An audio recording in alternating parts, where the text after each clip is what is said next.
so far, ready to be textured. I've put a little groove around the outside with my V-tool to form a frame so that the texturing has a little place within. Let me tell you about these frosting or matting tools. Here's one that you can buy, quite a simple little punched end. You can see it looks like a meat tenderizer in miniature.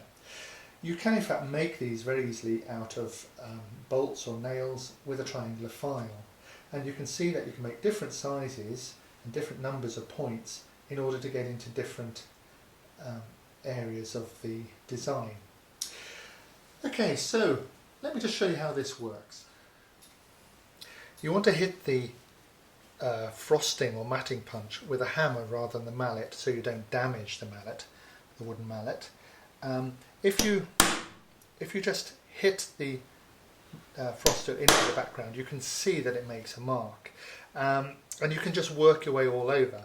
But the best way, I think, is to start by outlining the subject with more of the corner of the tool. Let's try it again. And work your way around like this to begin with. And this gives a more of a stronger sense of the outline. So keep it on the wall, so it's about 10 degrees.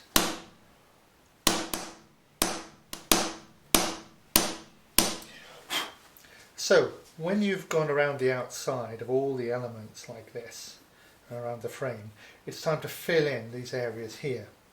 Now you could do it one step at a time, like this, but that's rather long-winded. A quicker way is to hold the punch about 1/8 of an inch, 3mm above the surface, and treat it as a little spring.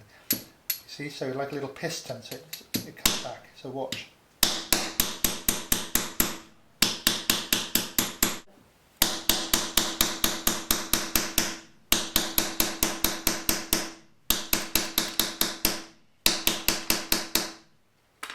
So, there's the relief with the background matted or frosted. It's a subtle texture, but you can see how it does increase the contrast with the subject.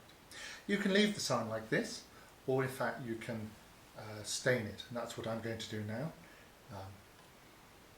Give it some colour.